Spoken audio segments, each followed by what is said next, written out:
হলো ফলসের view. Nothing but a amusement park বাচ্চাদের। এই শিকারা বোটগুলো নিচ্ছি। রিল চলছে, তাকাও এদিকে।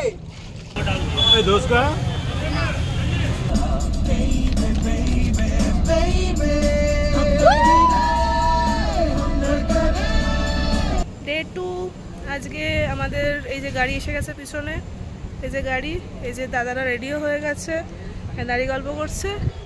আমাদেরও আজকে বেরোনো একটু লেট হয়ে গেল, 9:30টায় বেরোনো ছিল, 10টা বেজে গেছে, বাট ইটস ওকে, একটু তো বেড়াতে এলে হয়ই সবাই মিলে রেডি হতে।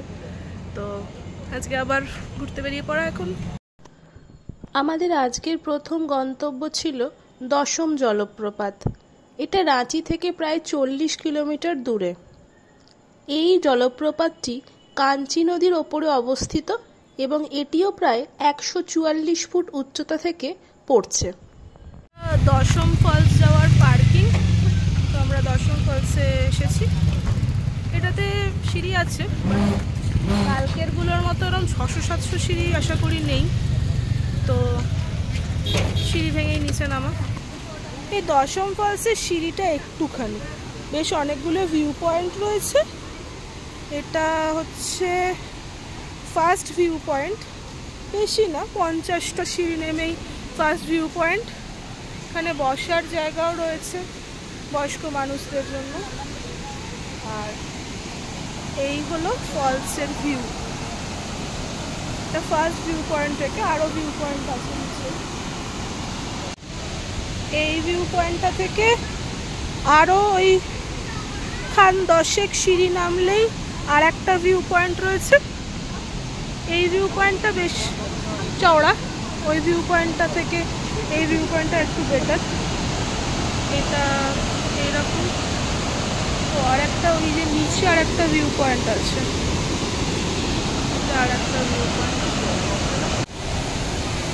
এখানে আর একটা ভিউ পয়েন্ট রয়েছে। এই ভিউ পয়েন্টটাই সব থেকে সুন্দর। এই ভিউ পয়েন্টটা, ওই নিচের ভিউ পয়েন্টে যাবো, এটা দেখে নিই আগে। এই ভিউ পয়েন্টটা খুব সুন্দর, সবচেয়ে সুন্দর।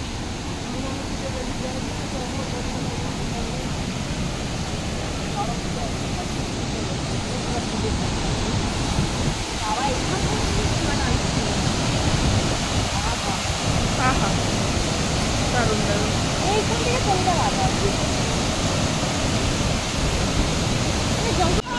এবার লাস্ট ভিউ পয়েন্টটায় যাচ্ছি। এই ভিউ পয়েন্টটাই লাস্ট ভিউ পয়েন্ট। এর নিচেও একটা ভিউ পয়েন্ট আছে, কিন্তু সেটাতে এখন বর্ষার জন্য বন্ধ করা আছে ভিউ পয়েন্টটা। এইখান দিয়ে জলের ছাট এত দূর অব্দি আসছে। এই ফলসটা অপূর্ব ফলস। আর এই নিচে যে সিঁড়িটা রয়েছে, এই সিঁড়িটা তালা বন্ধ করা, যেহেতু বর্ষা এখন প্রচণ্ড ফোর্স, সেজন্য এই নিচের সিঁড়িটা তালা বন্ধ করা রয়েছে। এখানেও সেম, চারদিকে গ্রিনারি, অনেক বাদর বসে আছে চারদিকে এখানে। আর এখানে পুরো বোঝা যাচ্ছে কিনা জানি না, পুরো ঝিরিঝিরি বৃষ্টির ফোঁটার মতো ছাট আসছে।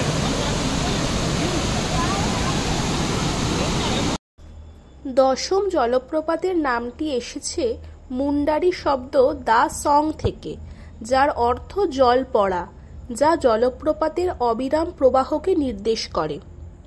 অন্য একটি মত অনুযায়ী দশম জলপ্রপাতের নামটি এসেছে মুন্ডারি শব্দ 10 থেকে।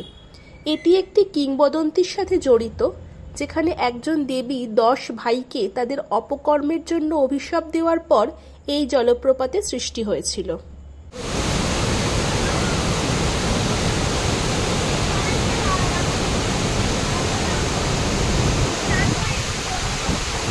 এই দশম ফলস দেখা ডান।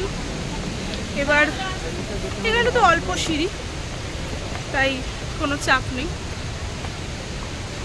আর সিঁড়িগুলো মানে মাঝখানে মাঝখানে হল্ট দেওয়া সিঁড়ি, কোনো অসুবিধা নেই। তো এরপরে নেক্সট ডেস্টিনেশন।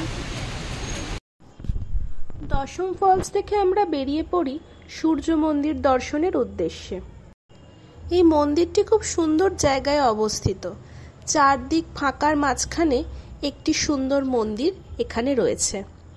এই সূর্য মন্দিরের সামনে 7 ঘোড়ায় চড়া সূর্যদেবের মূর্তি রয়েছে এবং পিছনে মূল মন্দির। মন্দিরের ভিতরে ফটোগ্রাফি ও ভিডিওগ্রাফি প্রোহিবিটেড। আমাদের এর পরের ডেস্টিনেশন ছিল পত্রাতু ভ্যালি। দশম ফলস থেকে পত্রাতু ভ্যালির ডিস্টেন্স মোটামুটি 80 কিলোমিটার মতো। ঝাড়খণ্ডের সবথেকে সুন্দর উপত্যকাগুলির মধ্যে একটি হলো পত্রাতু ভ্যালি। এখানে পাহাড় কেটে রাস্তা তৈরি করা হয়েছে এবং রাস্তা অনেকগুলি এস আকৃতির বাঁক নিয়েছে, তাই এই সুন্দর স্নেক উপত্যকাটি সত্যিই মনোমুগ্ধকর। এই পত্রাতু ভ্যালিতে সেরকম অর্থে কিছুই দেখবার নেই।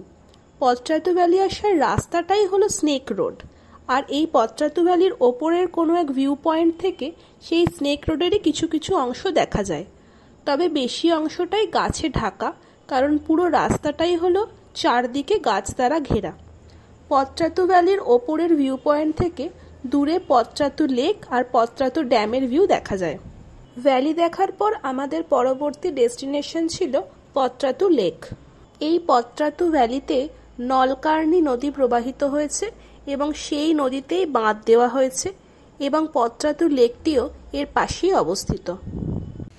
পত্রাতু ভ্যালি দেখে এবার ক্রুজের জন্য পত্রাতু ড্যামে এসেছি।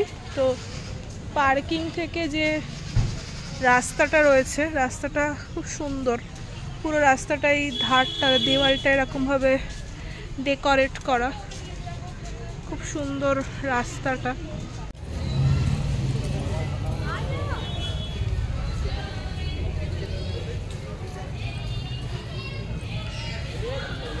এখানে নর্মাল টিকিট 20 টাকা করে, আর ক্যামেরার জন্য আলাদা 295 টাকা করে টিকিট কাটতে হবে। Nothing but a amusement park, বাচ্চাদের স্লিপ, দোলনা, ঢেকি এইসব রয়েছে। আর বোটিংয়ের জন্য আমরা যাচ্ছি এবার। এটা হলো পত্রাতু ড্যাম। এখানে বোটিং অপশন রয়েছে, অনেক রকম বোট আছে। নর্মাল এরকম বোট আছে, স্পিড বোট আছে, এই দিকে রয়েছে স্পিড বোট, আর এরকম শিকারা টাইপের বোট আছে। খুব সুন্দর ভিউটা, খুব সুন্দর। পাহাড়ের মধ্যখানে বোট, মানে সরি লেক। এই শিকারা বোটগুলো নিচ্ছি, এগুলো 350 থেকে 400 করে নিচ্ছে পার বোট।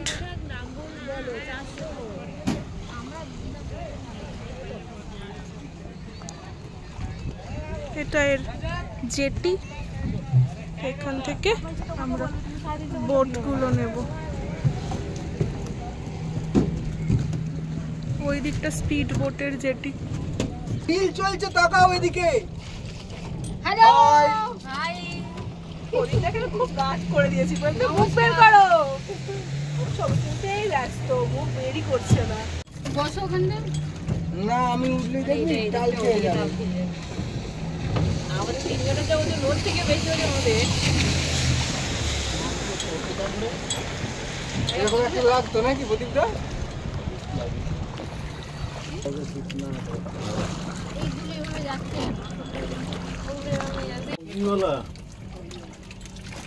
কোন বলা? ফৌজিওয়ালা। বোটিং করবো মানে নিজেরা চালাবো, বসে বসে ঘুরবো। চালাও। তো আমরা এই পত্রাতু ড্যাম দেখে বোটিং করে বাড়ি ফেরার পথ ধরলাম। আজকের মতো ট্রিপ এন্ডস। তো রাস্তায় ওই চা খাওয়ার জন্য একটু জাস্ট দাঁড়ানো হয়েছে।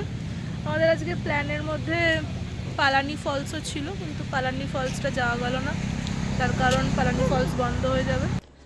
পত্রাতু ড্যাম দেখে আমরা হোটেলের পথ ধরলাম। মাঝখানে রাস্তায় একবার চা পাকোড়া খাওয়ার জন্য ব্রেক নেওয়া হয়েছিল, তারপরেই সোজা হোটেলের পথে। আজকে ডিনারে আমরা মুড়ি মাখা খাচ্ছি।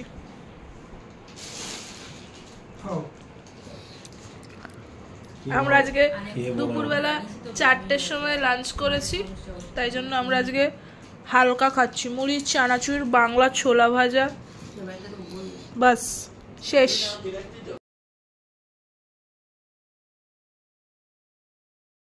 আজকে তো আমাদের ফেরার দিন, তাই আজকে হোটেল থেকে আর ব্রেকফাস্ট দিচ্ছে না। তো আমরা এই সাউথ ইন্ডিয়ান দোকানটাতে সকালবেলা ইডলি ধোসা খেতে এসেছি।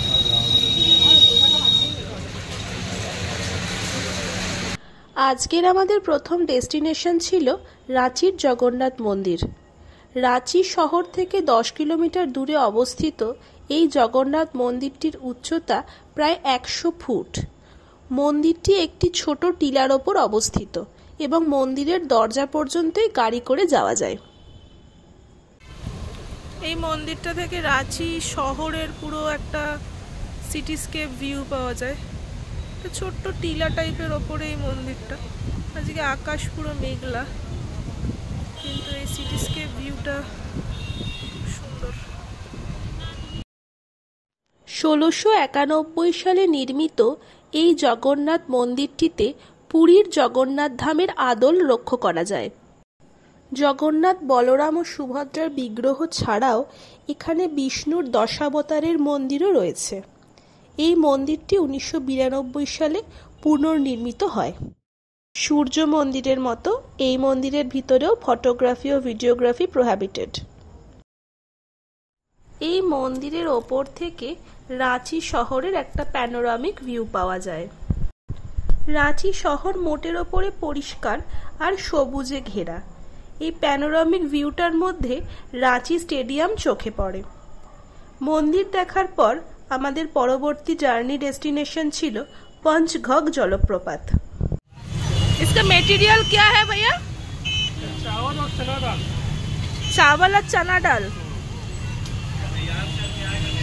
তার ঝাড়খণ্ডের ফেমাস ডিশ থুস্কা আমরা খেলাম। ওই অনেকটা মিষ্টি ছাড়া মালপোয়া, রস ছাড়া মালপোয়া টাইপের খেতে।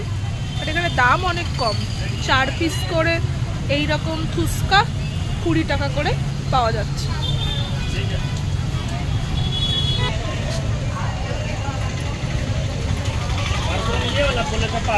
আমার শাকটা খুব মিষ্টি।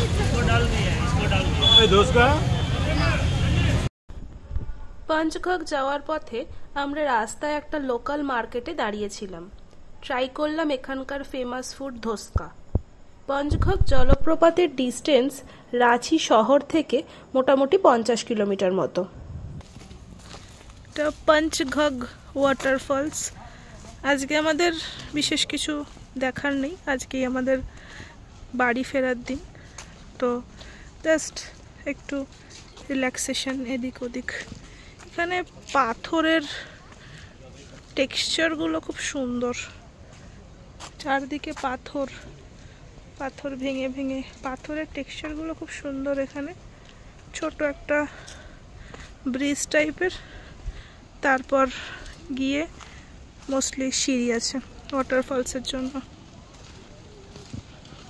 ফলসটা অতটা পপুলার নয়, আমরা জাস্ট এসেছি এখানে কিছুক্ষণ বসবো শান্তি করে, সেই কারণেই। এই ফলসটা ঝাড়খণ্ডের যে ফেমাস ফলস যেগুলো কালকে বা তার আগের দিন যেগুলো ঘুরেছি তার মধ্যে এই ফলসটা পড়ে না, কিন্তু সৌন্দর্য তো প্রত্যেকের চোখে।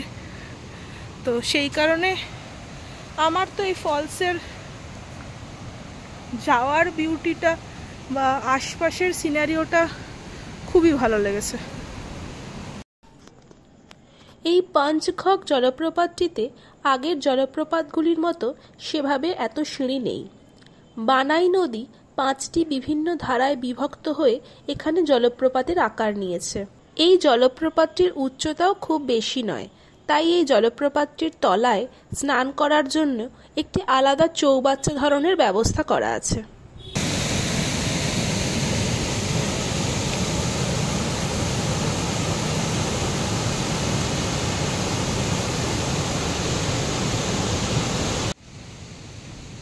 কি আঁকছো প্রদীপ দা?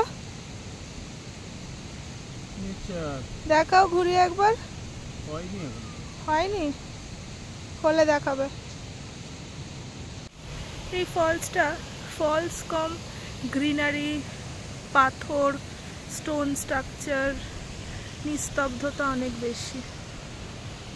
যারা নিস্তব্ধতা ভালোবাসো তারা এই ফলসটায় ঘুরতে আসতে পারো। যারা বসে অনেকক্ষণ কোয়ালিটি টাইম স্পেন্ড করতে চাও তারা এই ফলসটায় ঘুরতে আসতে পারো। অরেলস ফলসটা কিন্তু তোমাদের ভালো লাগবে না। এই হাইওয়ের পাশেই একটা ধাবা, এনএস ধাবা, বেশ পরিষ্কার পরিচ্ছন্ন ধাবা। এখানেই আমরা আজকে লাঞ্চ করব। মোটামুটি সব কিছুই অ্যাভেলেবল। এটি রাঁচি ট্যুরের আমাদের লাস্ট ডেস্টিনেশন ছিল। এরপর আমরা রওনা দিই হোটেলের উদ্দেশ্যে। এখান থেকে মোটামুটি 50-60 কিলোমিটার আমাদের হোটেলে চেক আউট করে তারপরে আমাদের বাড়ি ফেরার পালা। আমরা চেক আউট করছি। এইদিকে আমাদের সমস্ত লাগেজ রয়েছে। জার্নি শেষ, কি বলবি বল? বাই বাই, যাচ্ছি। এবার নেক্সট ট্যুরটা প্ল্যান করতে হবে ট্রেনে বসে বসে। রেকি করা শেষ, রেকি কমপ্লিট। এবার এর পরে আমরা ট্যুরে আসবো। এখন ট্যুর হয়নি, এটা রেকি ছিল। সেই এই যে সবাই লাইন করে যাচ্ছে, আমরা স্টেশনে চলে এসেছি। রাঁচি থেকে রাত 10টায় রাঁচি হাতিয়া ক্রিয়াযোগা এক্সপ্রেসেই আমরা বাড়ি ফেরার পথ ধরি। বর্ষায় ছোটোখাটো বাজেট ট্যুর হিসেবে রাঁচি কিন্তু একটা খুব ভালো ডেস্টিনেশন। কাজের ফাঁকে এই 3 দিনের উইকেন্ড ট্যুর কাটিয়ে আবার যে যার পথে রওনা। রয়ে গেল অনেক স্মৃতি, অনেক সুন্দর সুন্দর মেমোরি আর দিনগোনা আবার পরবর্তী জার্নির।